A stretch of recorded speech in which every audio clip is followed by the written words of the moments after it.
Welcome to SVG-TV News for Tuesday, July 12, 2016. I am Jennifer Richardson with the details. On Saturday, July 9th, disaster struck in Queens Drive when the foundation of a house occupied by 7 people collapsed during heavy rains. Speaking in an exclusive telephone interview with SVG-TV News, Director of the National Emergency Management Organization, NEMO, Howie Prince, highlighted procedures NEMO would take to help Vincentians in the event of such a disaster. Respond, first of all, to ensure that there are no threats to life. Secondly, our assessment is see whether this was precipitated by nature. Is it as a result of inclement rainfall, high wind, flood, earthquake, or other natural events? Because those are the ones that we respond to. Once we are certain that is the case, then we try to provide whatever assistance that we can to the family. In this case, the family had gone ahead and secured another apartment, so to speak, where they could relocate the family. And what we did is that we assisted by providing and guaranteeing the first few months' rent, so that at least they have a safe place to stay. So that's the situation as is. The second part of the situation would be to provide them with engineering support to determine if rebuilding in the same place is possible, is feasible, is the right thing to do. Our engineers who will be drawn from Ministry of Works and BRAXA would then let us know if it is safe for the family to build back in the same location. If that is the case, then government can then offer assistance in terms of the rebuilding process.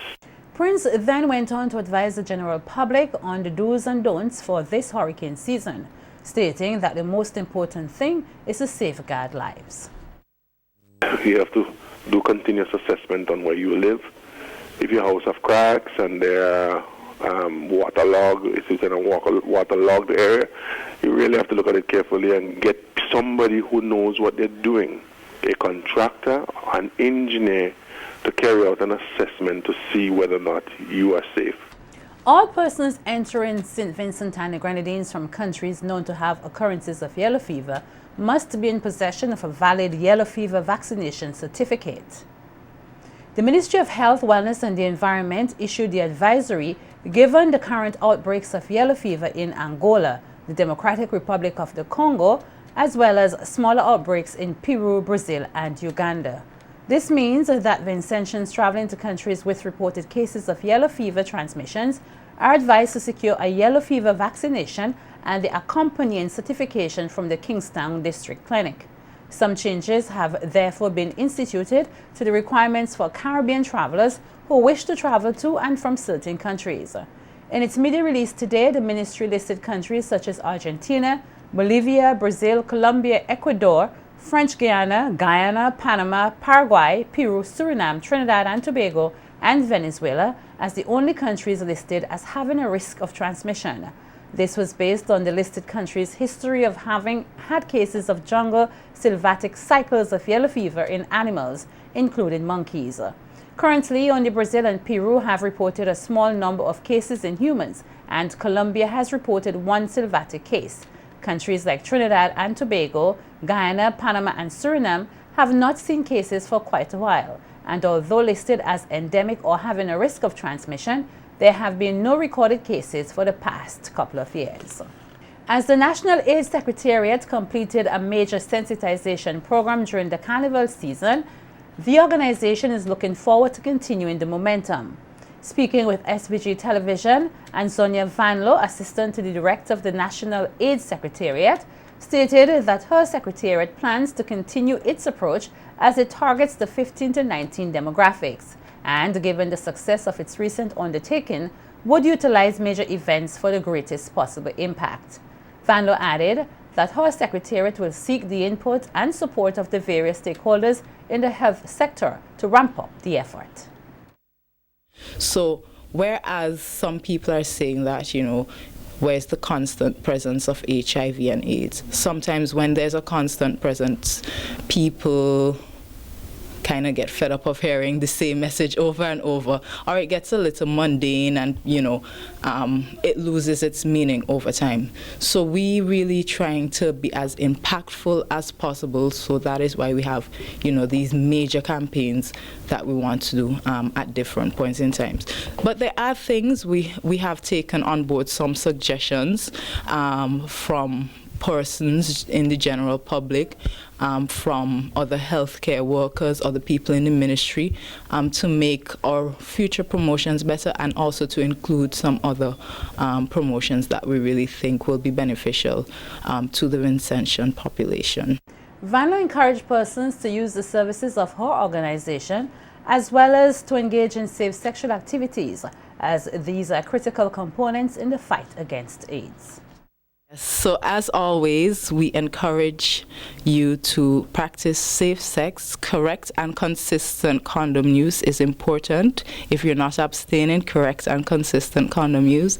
And always remember that the National AIDS Secretariat is here for you. We're in Lago Heights, so please come if you need your testing done, condoms, condom demonstrations, information, anything that you need.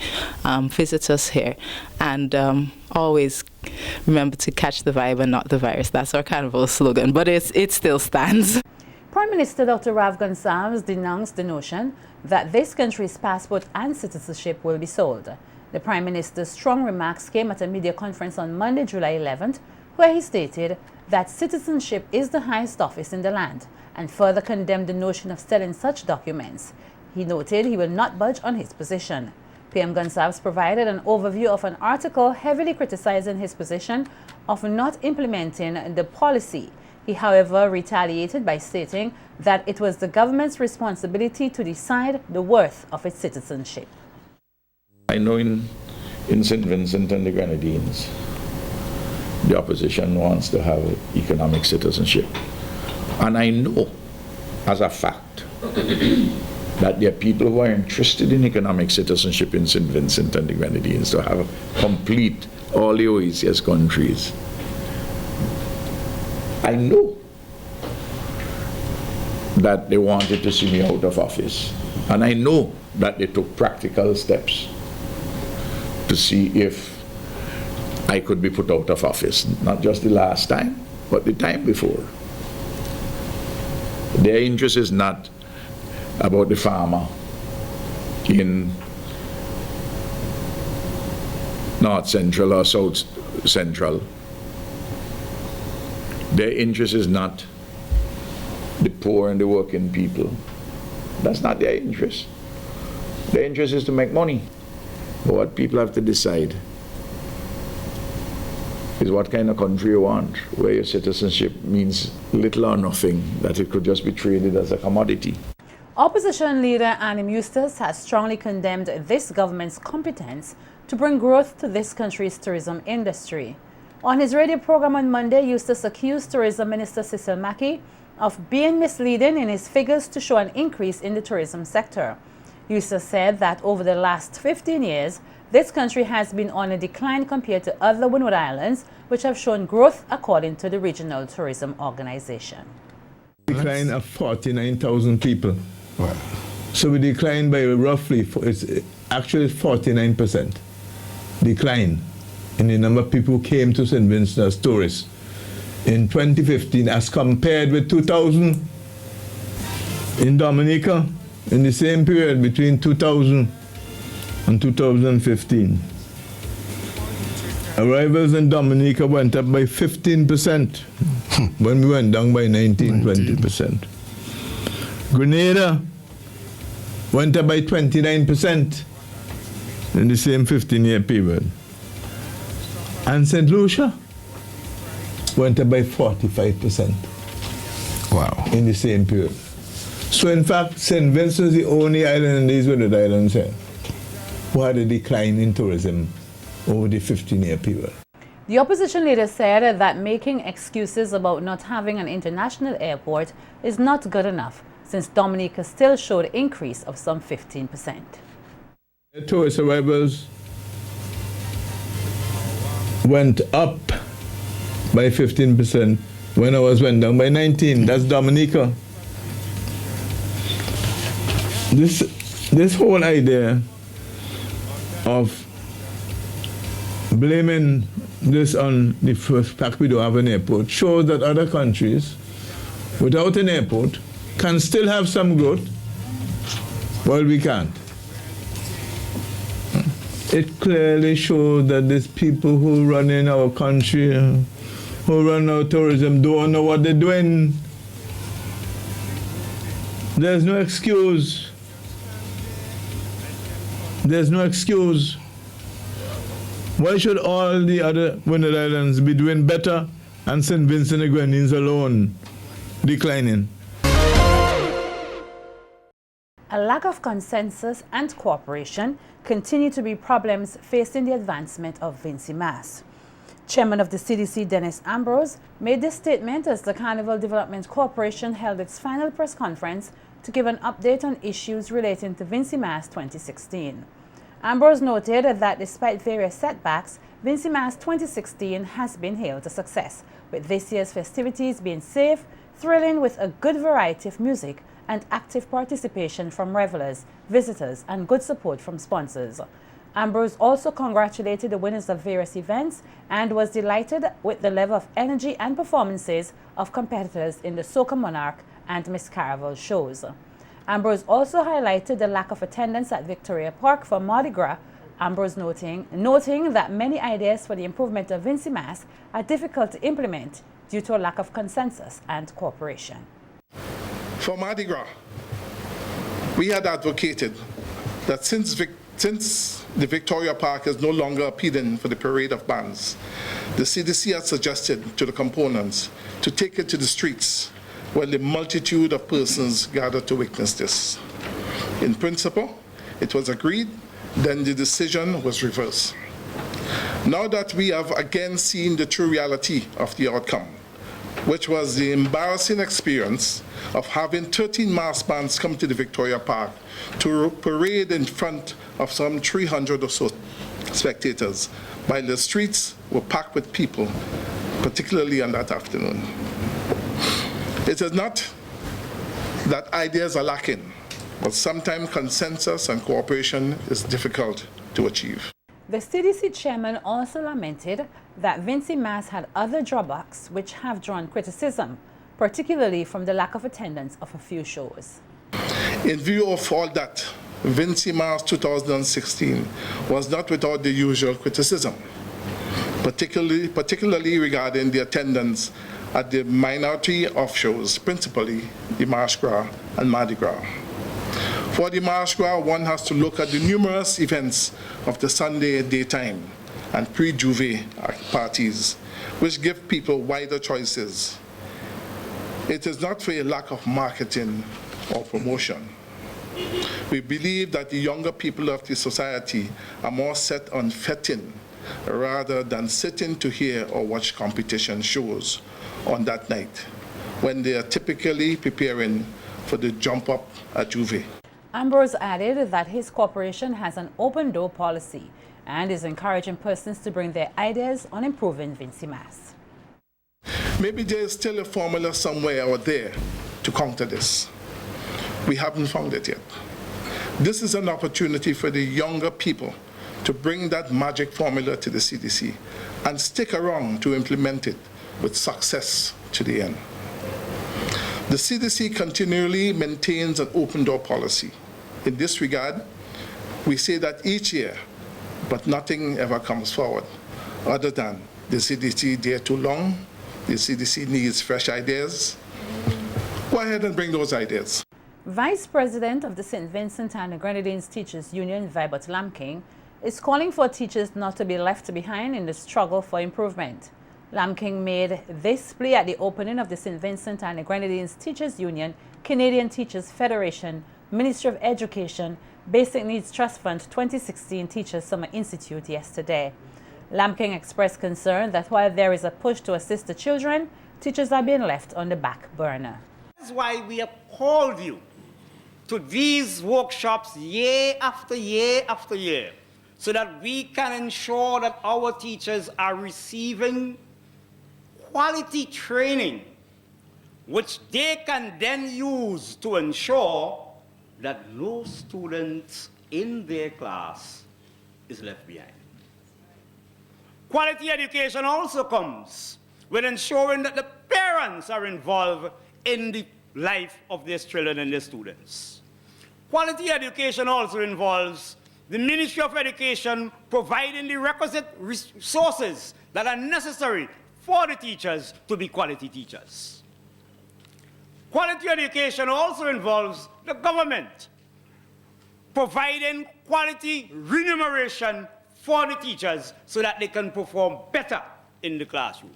The SVGTU First Vice President explained that the union needed teeth in its representation of members if it is to ensure quality improvement.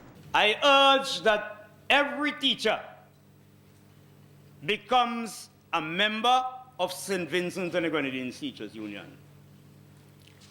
We cannot continue in this vein where some teachers are benefiting through the work of the St. Vincent and the Grenadines Teachers Union, while the others who sit on the fence, not being members, but continue to receive benefits. I am saying that all of us should contribute to the St. Vincent and the Grenadines Teachers Union. The Summer Crash Academy, created to get the youth involved in fun academic programs, community service, as well as building apps, is partnering with NTRC to engage the minds of the youth. From July 25th to September 2nd, under the theme, Strengthening Learning Capacities, Creating Opportunities, the non-governmental organization, which initially started as ICT training program, will also now incorporate reading, creative arts and sports for youngsters in the North Leeward area. Public Relations Officer of Summer Crash Academy, Gasly Cottle, in a phone interview with SVG-TV News, explained the age range scheduling for youngsters among the growth of the program. Our kids workshop this year will take place at the Trimaka, Ontario Secondary School from the 15th of August until the 27th of August, Monday to Friday, from 9 a.m. to 3 p.m. We are doing a program as well which will take place at the Petit Burdel Secondary School from the 25th of July to the 2nd of September for children between the age of 13 and 18. Okay. We do provide lunch for them, and of course we take them on a hike and a little bus tour to see historic sites and the different things around St. Vincent and the Grenadines, what places, things, businesses, you name it. We take them so that they can have now we are appealing to all parents to get your child or children registered today. Registration, of course, closes on August the 8th, 2016. Cutler says that for just $30, the minds of children will be stimulated over the summer vacation and assure parents that they will gain a lot. Of course, you would have multiple benefits that would be attained by enrolling your child into any one of the workshops, because it is evident that it has reduced over the years in our kids' workshop many learning deficiencies and has accelerated learning. In the near future, we strongly believe that our workshop will become a fundamental addition to the overall education program in St. Vincent and the Grenadines. Interested persons can register by filling out a form at the Trimaka, Ontario Secondary School or the Trimaka Post Office. Fishermen and persons involved in maritime activities will be benefiting from a GMDSS radio training program which commences this Saturday at Paget Farm, Beckway. The program, which is being hosted by the National Telecommunication Regulatory Commission in collaboration with the SVG Coast Guard and the Fisheries Division, will advise fishermen and other stakeholders on the new GMDSS system, which has been implemented by the NTRC to facilitate emergency and non-emergency communications at sea. Demonstrations on the proper use of the GMDSS radios will also take place. Interested persons, including fishermen and other stakeholders, are asked to register with the NTRC. A fine of $800 and compensation of $1,000 was this morning imposed on Lennox Cupid, a 38-year-old cleaner from Pole Yard. Arnisvale by Senior Magistrate Bertie Pompey after he was convicted on a charge of unlawful and malicious wounding on Kerwin McDowell of the same address on July 6, 2015. The incident is said to have stemmed from a dispute between both Cupid and McDowell over a common law relationship which both men shared with a female of the same address. Reports add that on the date of the offense, both men were in a shop in the area when Cupid struck McDowell, and McDowell responded by pushing him. And Cupid then struck McDowell in the face with an empty rum bottle, resulting in him losing several teeth and sustaining injuries to his neck and chest.